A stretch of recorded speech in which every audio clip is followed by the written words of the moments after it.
name is Risty. I am a park interpreter with the Regional District of Central Okanagan, and I'm out here in a regional park today in the Okanagan on the traditional unceded territory of the Syilx people, and I'm going to talk today about decomposers. I like to call decomposers the unsung heroes of the forest because they are out here all around us at work all of the time, almost all year round, and they tend to be overlooked. And of course they are quite vital, quite necessary to any habitat, to any ecosystem. They are nature's recycling system. Decomposers, of course, are all of the organisms that help to decompose dead organic material.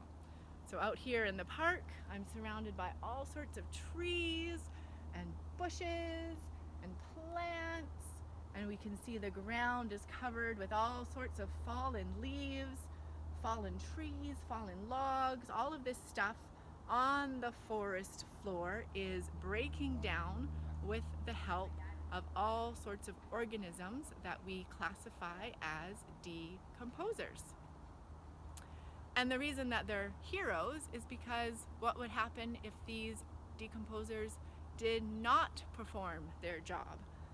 The forest floor would pile up higher and higher with all of the dead leaves and dead trees and fallen branches, and all of that stuff would not break down and would simply just pile up too high, and you can imagine the mess that that would make. And in addition to just sort of cleaning up and recycling all of these things, decomposers help to release the nutrients that would otherwise remain trapped in dead organic material. So all of these decomposers, the slugs, the snails, the worms, they are the unsung heroes of the forest, and we'll take a little bit of a closer look right now at what some of these critters are up to. So when it comes to decomposers, the most prolific ones are microscopic, so we don't even see them at work. Things like bacteria, protozoa, fungi, they're not readily visible to the naked eye without the help of a microscope, but they are acting away all the time. And the process of decomposition actually begins right at the moment of death with something called autolysis. So as soon as something out here in the forest dies, the bacteria and enzymes that are present naturally in that animal's body, those bacteria keep on living even after the animal's death, and they keep on consuming and therefore breaking down and decomposing the animal's body, and that process is called autolysis. So we all have bacterial colonies in our bodies, and colonies just being groups of bacteria that are friendly in our bodies. They do all sorts of wonderful things like help us digest food, they help keep our skin healthy, they help keep bad bacteria out of our body and causing us to get sick. So all of these good bacteria continue to do their job even after we pass away and help along the process of decomposition. So I have here a close-up of some fungal spores. So these sorts of things, just like we have all sorts of bacteria colonies in our body, the forest floor, the soil, is home to millions and millions of bacteria and fungus and protozoa that colonize the soil and make it very rich and healthy and help to naturally and quickly break down all of this dead matter that's on the forest floor. So this is penicillium spores seen at a microscopic level, and penicillium is a fungus which naturally produces the antibiotic penicillin. And much more familiar would be this view of penicillium, which looks quite similar to maybe some mold that might be growing on food in your fridge. So just like we have bacteria and fungi, protozoa in the soil, those same microscopic decomposers are present in our food and all around us. We just don't see them. So let's maybe take a closer look at what we've got going on in the forest floor. So we have microscopic bacteria and things at work.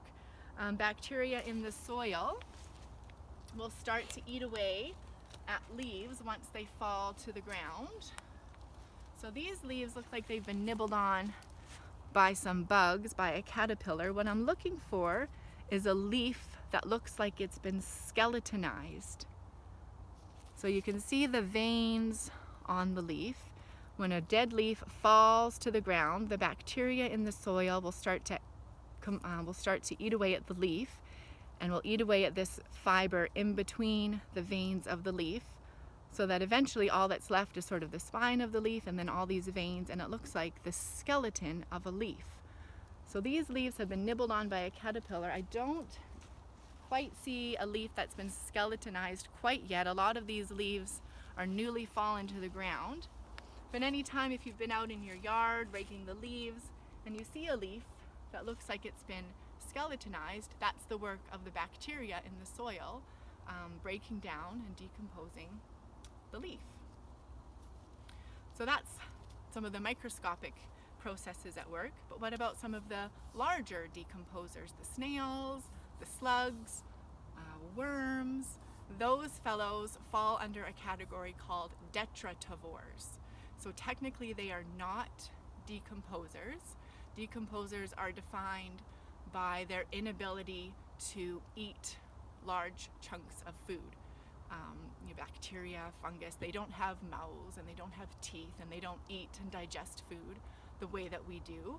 They absorb nutrients on a molecular level, and that's what defines them as a decomposer. So something like a worm, a snail, a slug, they actually do have a mouth and they can eat discrete chunks of food and digest it, and so they are classified as a detritivore because they eat detritus. All of these things on the forest floor, this is detritus, and this is what they can actually eat. They can take chunks out of it and eat it. So it's a subtle difference between a decomposer and a detritivore, and they tend to all just be classified as decomposers. But I was looking for some detritivores. It's a little bit chilly out here. A lot of them have already started going into their winter hibernation, burrowing under the ground below the frost line to keep warm for the winter. Well, let's flip over this board and see what we can find. Any of these larger decomposers that are more readily visible to the eye. But we can see right away all of this white webbing. This is some of the fungus here on the forest floor, the mycelium network. And mycelium is just the underground network, the tubes and threads of fungal networks. And we've got a nice, cute little mushroom right here. You can see how tiny it is compared to my little finger. And mushrooms that we see like this, poking up out of the ground, poking up off the sides of trees. Mushrooms are simply the fruiting body of underground mycelium networks. So when that underground network of fungus needs to release spores and reproduce, it sends up a mushroom above ground. The mushroom releases spores that then are carried off by the air to reproduce elsewhere. I don't know if we're going to find any of the larger decomposers, the detritivores. Well, maybe we'll dig around a little bit more. Just so rich here on the floor, on the forest floor, all sorts of activity. You can see all of this detritus, all of this dead matter. Think of all of the nutrients locked up in the leaves, in the wood, all of the nutrients locked up in the fungus, in the mycelium itself. A lot of the larger decomposers, the snails, the worms, the beetles, will eat the dead wood, and when they eat the dead wood, they inadvertently also eat away at some of the mycelium in the wood. Oh, there's a little centipede. He is a detritivore. He's a decomposer for sure. So he's chomping away, eating this dead wood. He's also eating the mycelium that's covering the wood. Wood itself does not have a lot of nutrition. It's mostly composed of sugars. These decomposers get a lot of their nutrition most of their nutrition from the mycelium that is threaded through the dead wood. The mycelium, of course, contains all the other nutrients and minerals that these slugs and snails and centipedes need. There we go. So that was just a bit of a quick glimpse at decomposers at work in the forest. They're, of course, nature's recycling system. They are the unsung heroes of the forest. Heroes because they're helping to, of course, clear away all of this debris and dead matter, and they're helping to release nutrients back into the ecosystem so that a lot of this, or all of this, larger life that we see, the trees, the birds, the deer, the bears, all of these bigger, flashier life forms in the park are all made possible and all depend on the smaller decomposers, that very vital link in the food chain. So thank you for tuning in, and we will see you next time.